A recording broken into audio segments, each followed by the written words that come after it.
guys, J-Dub here from Dubs Customs. I often get asked, how did you get to where you are today?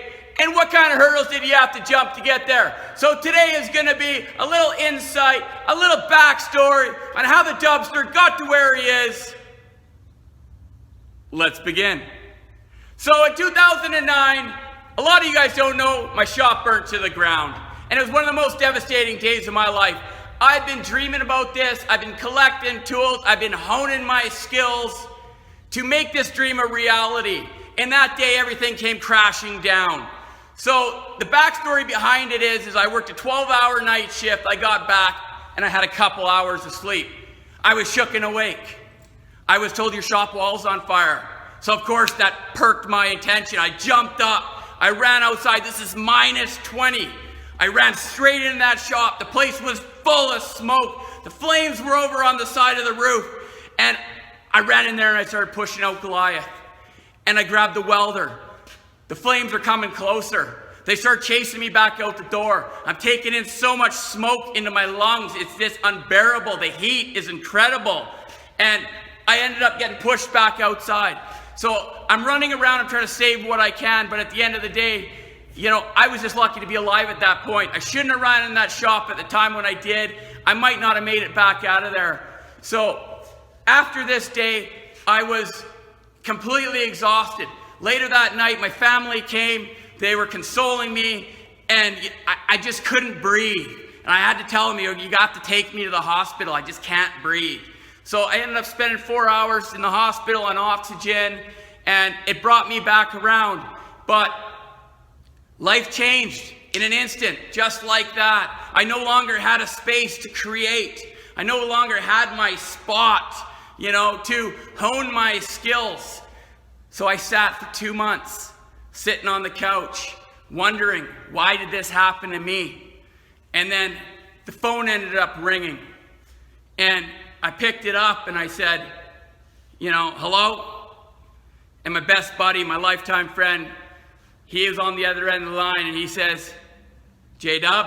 I said, yeah. I know that shop meant the world to you. And I've been thinking about it since the day the shop burnt down. And I've done something, and I want you to get off that couch, and I want you to go down to Canadian Tire, and I want you to go talk to this girl. And I said, why?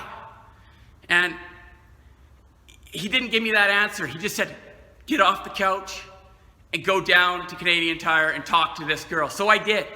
The next day I went down to Canadian Tire. I asked for this woman at the counter. She came up.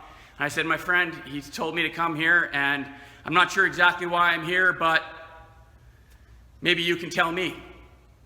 And she said that, yeah, I have something here for you. And she handed me this envelope, and I opened it up, and it was a Canadian Tire card.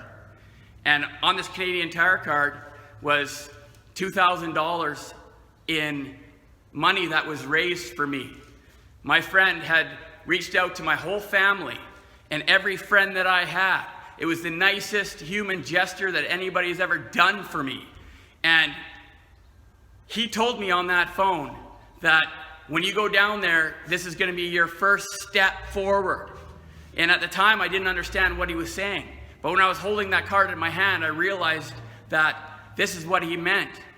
And it was, start buying some of your tools back. Get up, J-Dub. It's time to keep pushing forward. You can't just quit now.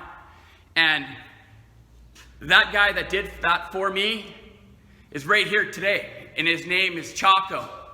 And this guy is a guy that no other man has done what this man has done for me. And it's something that I'll never forget. And I don't think I'll ever be able to repay. And at the end of the day, after I went and I spent that $2,000 on those tools and I got my essentials back, this man took a month out of his life, and he came to my house for a month and helped me rebuild the shop, helped me get my dream back on track. And it's something, buddy, that I'll never forget. This right here is what friends are about. We've been friends for like 30 years. I've been haggling on him to start working at Dubs Customs. He does do a little bit behind the scenes stuff, but hopefully one day you guys will see him around a lot more.